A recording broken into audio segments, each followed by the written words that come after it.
get started with our PLC today.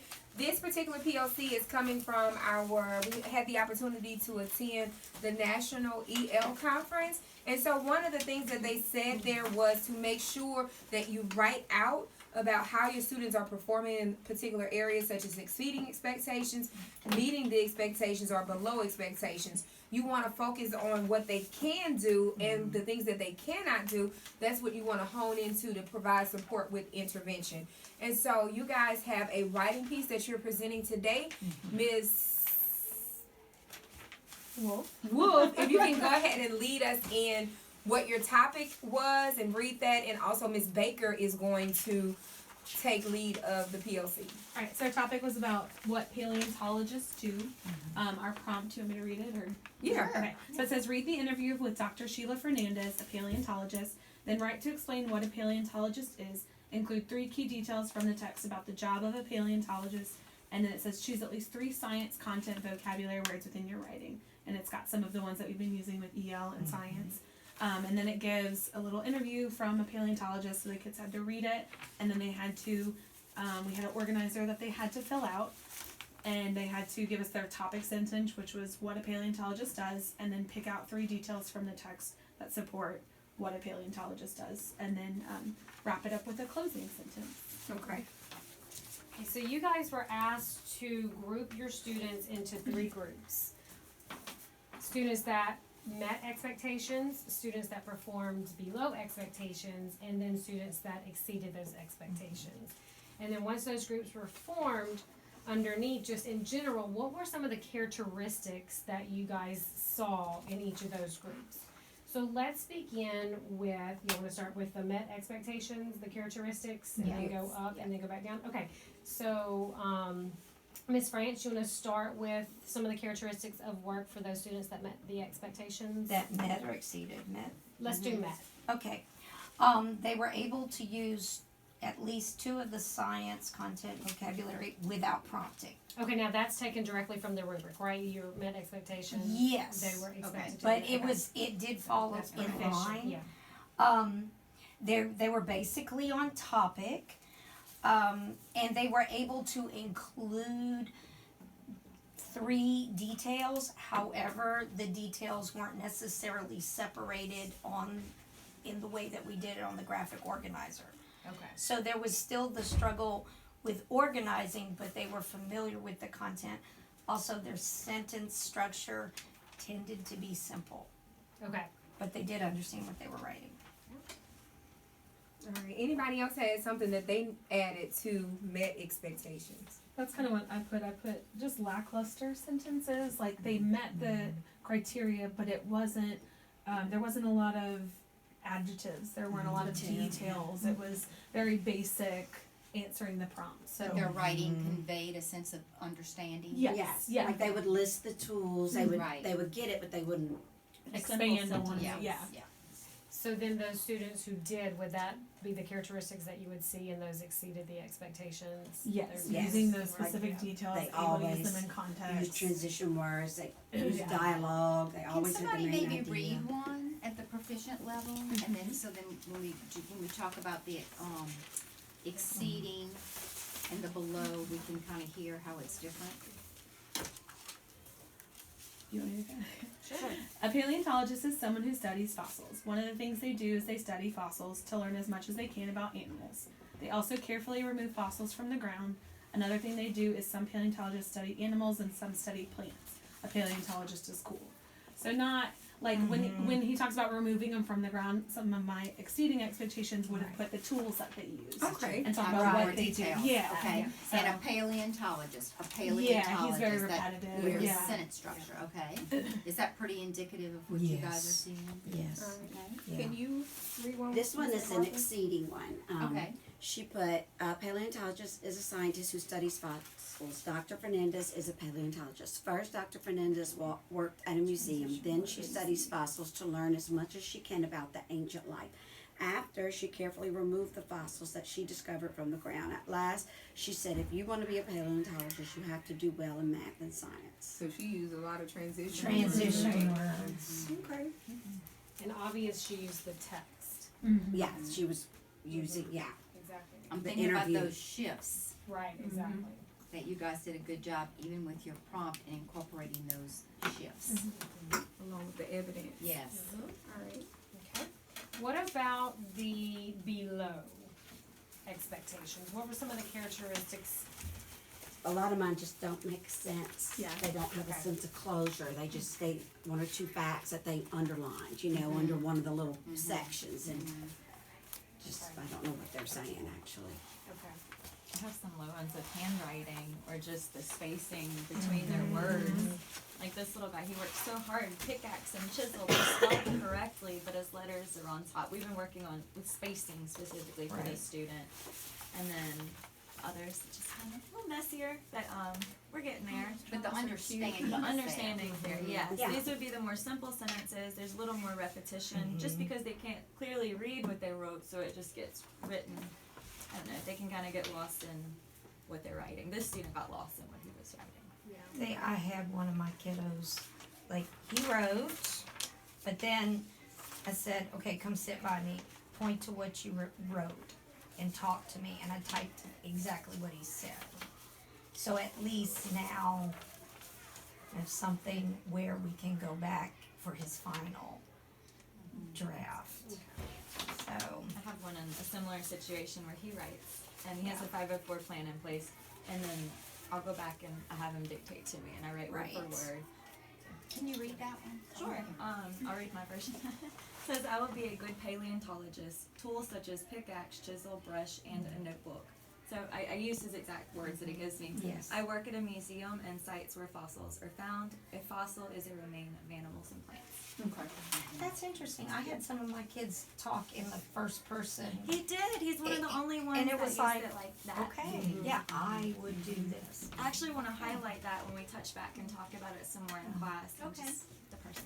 Alright, so what we're gonna move to next is, let's talk about just some instructional practices Yes. that you used in doing the writing and what proved to be the most effective. So if you guys will just kinda talk about some of the different strategies that were used.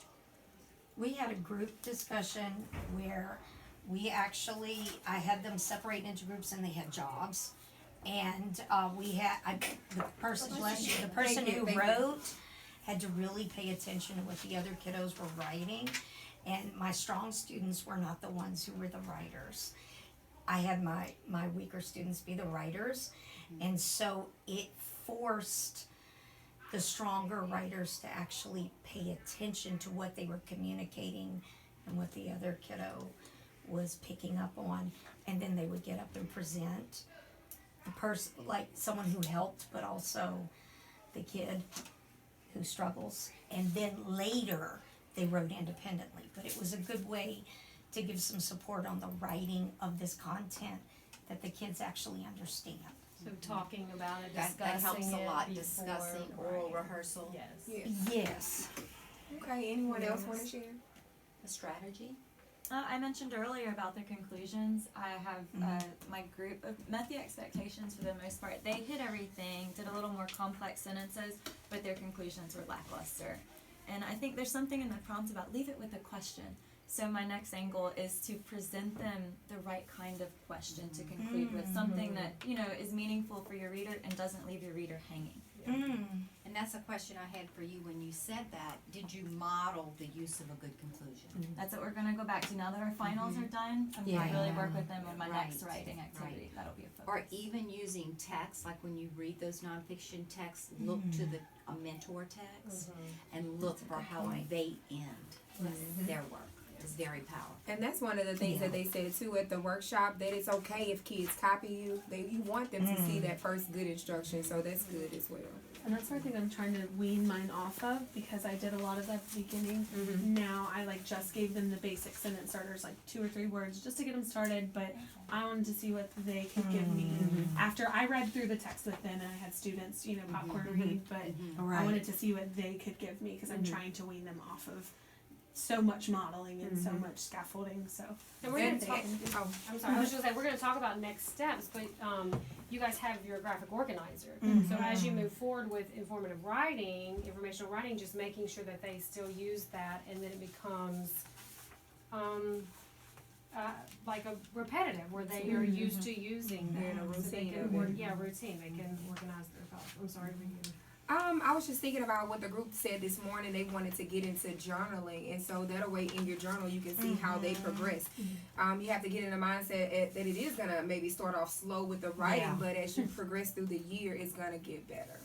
I found that fewer of my students needed to do a picture prompt in order to support their own writing. Like I only had 2 or 3, and that's huge compared to when we did the narrative writing. What scaffolds, if we just mentioned that, or inventions are needed to support students that did not meet the expectations? Still reading the passage with them. Exemplars. Yeah. Maybe giving them more of a modeled sentence, like a larger sentence starter. Maybe even giving them one key detail and starting, they can use that one and then do their last 2 by themselves or something like that. And I find Yeah, with that'll their get them a sketches, pattern. yeah, label the sketches, that way they have, like especially with the English language learners, if they do their sketch and then you can label them, you can figure out what words they have, Okay. yeah. All right. Also, too, what will you do to extend or enrich the learning of the students that meet or exceed the expectations? What are our next steps for them? So for my exceeds expectation ones, they did a really good job of picking details from the text, but at the same time they didn't. Like yours used in, we read this interview about Dr. Sheila Hernandez, and I would love to see that more in my higher level, because I know they could get those just better details almost. So maybe enriching them in that way, trying to using that evidence from the text like that. I like yours had that name. None of Yeah. mine used Dr. Fernandez Yeah. in their writing. Yeah, we were just calling her Dr. Fern. But I like also how your student was able to pull back a lesson that we focused like a month on with those transition words. That's what I thought of. I like That's that because exactly it what was I just thought of. automatic, and that's See beautiful. how powerful your teaching is. And another thing they talked about at the EL workshop, using other students' work to guide and lead your lesson. So Right. even if you guys made a copy of her students' higher level work and displayed and maybe took a small rubric and had a discussion around that, I think that would be good as well. I would like that. I Mhm. think that would. I do it a lot. I write my own and they have to rate how I did. And every once in a while one of them will go, give me a 1. I'm like, hey, why did I get a 5? You didn't do a picture. I'm like, teacher doesn't have to do a picture. But it's nice when they see like something from one of their peers. Right. This is what you can do. Alright, and next steps, we want to make sure that we hold you guys accountable and we hold ourselves accountable to making sure that we take the next steps with our students. So you guys for number 2 and number 3 wrote how you can support the scaffolding intervention group and how you can extend and enrich learning. When will we be able to observe this as a leadership team? When can we see this in action or in planning? During our next writing examples. Okay, so you Small. can put that down for yours and for small group. What about people that? When we do small group, I try to make sure that we do writing as well, Yeah. because you can Every tailor it to their reading level. You know what I was thinking too, is like right now y'all are still doing all the fossils and everything and differentiating your workstations, like for those advanced students to even put out another book about fossils and let them go through the process. Like put that graphic organizer out with another text or another book and let them, give them the criteria needed and let them do that during a station time. It'd be interesting even to do a contrast of two texts. How are they alike? How are they different? But I'm saying, since they've already got their feet Yeah. wet with the informational and using this format, you could do, like you said, Miss Vernon, the only ones yours was missing was the closing. Do a little mini lesson on that, put it out and let them do it in a station Yeah. That would be with another type of interesting. text. Okay. Okay.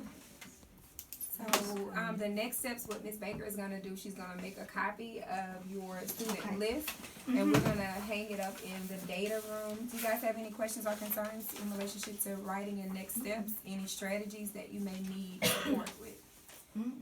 No, thank you. Trust that. This is successful. The kids Yeah. love it. Yeah. It's easy to teach. They're so interested. It's a fun unit for them. They love